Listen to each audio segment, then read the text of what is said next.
Yeah, they've been holding up the game for ages to get the stream ready. Now they're excited. We're to off go now, and guys. Thanks for waiting.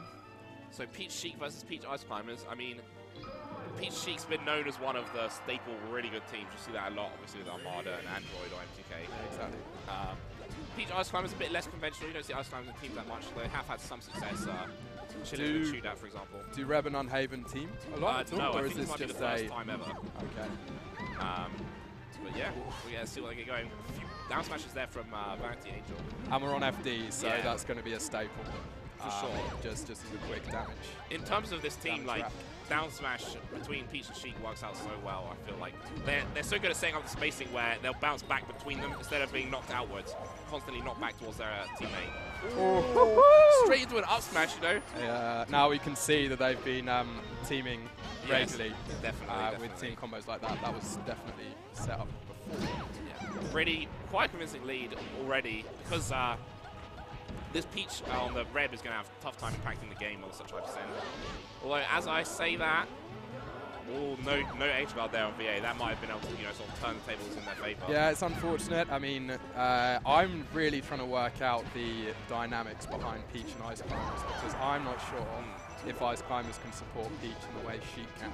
I feel like Ice Climbers are generally quite strong support characters. So if the Peach plays aggressively, then you can just be behind with that threat of the grab for a wobble or just down smash, because Ice Climbers have really strong smash attacks, and one of the other overlooked aspects in teams is the speed with which they can just wave dash in and get a smash attack. Exactly. They could just suddenly come up and cover a lot of space, Exactly. which has a big impact in teams games. And you're right, Peach is really good at walling out vertically, horizontally with floats, and it probably adds to the strength of Ices in doubles because it covers their weaknesses.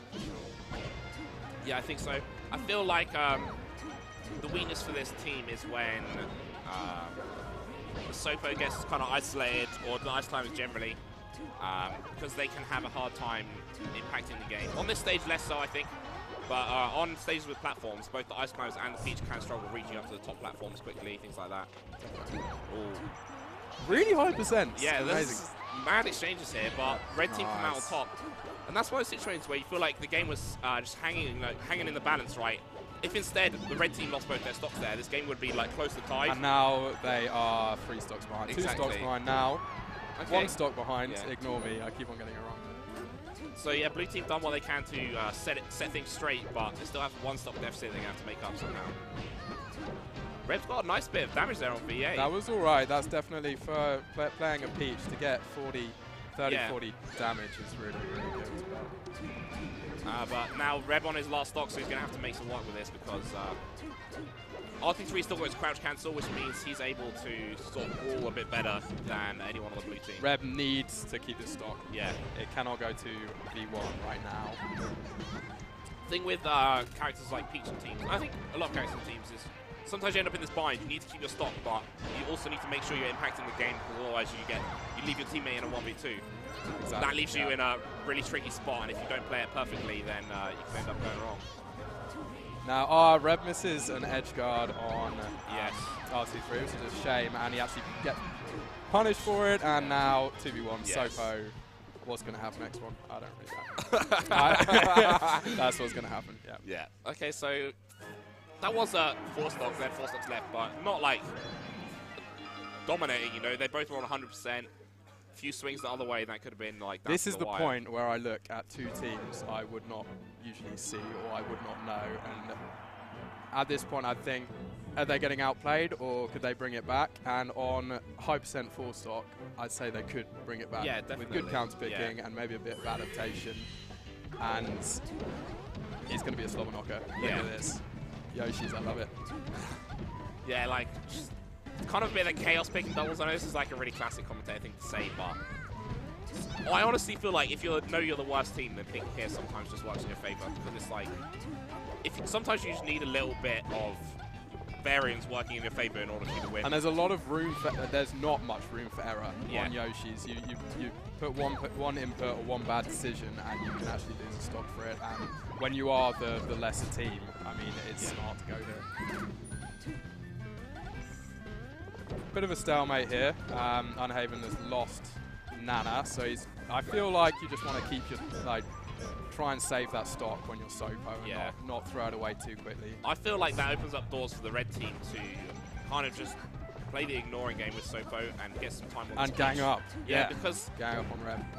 The threat of the wave dash in from Sopo is just way less threatening. And, you know, one stray hit's still going to kill the Sopo. So, right, you see, same again, Sopo survived, but, you know, they're not focusing so, like, R23's walling him out, but now they've turned around and get a bit of 50% on Pete suddenly, you know. And maybe if the Sopo had died and came back with fresh Ice Climbers, they might have more presence on the stage to say, you can't attack here, you can't punish my teammate like this. Yeah, I can see that. And that's what's happening right now. We're not so much seeing a 2v1 situation anymore. Yeah, it does. The red team have put on a bit of a lead here, though. This should be death for... Oh, R23 survives? I don't know how he did VA that. falls into it. I feel like maybe he bounced or someone got some body DI, something like that. That's really unfortunate. I mean, when Unhaven gets these grabs, they need to be converted. Yeah. I'd probably think that Rev wants to wall out the other player so Unhaven can get as much damage from that grab as possible. Yeah, wherever possible. I remember seeing it was this kid Boogie and Espat, I think, and Espat was just shining M2K off the stage, so he had to keep up being. Rather than ledge hogging, he would just shine again to make him waste more time so the wobble would rack up. Because he doesn't want to get the kill, he's happy delaying it. And in that situation, sometimes you have to think, maybe it is better to just die, you know? Yeah, maybe it is. Get back. Take it out, Invincibility, you have... You suddenly have a massive impact on the game when you come back with invincibility compared to what you have at the moment, which can be very limited. So Red chooses to let Unhaven stick with a 1v2 here. Not sure. I don't really know what to say with that. There's 5 stocks left. It's not as if he's playing 2 foxes. What can he get from here? R23 comes in and just interrupts that very well. I think it's one of those situations where it's fine for him to get the first stock, maybe the first stock on each player. But when they come back and then both these players have crouch cancel, it's like, what can you do, you know? If they stand in the wrong place and crouch, then it's done, and cleaned up quite confidently.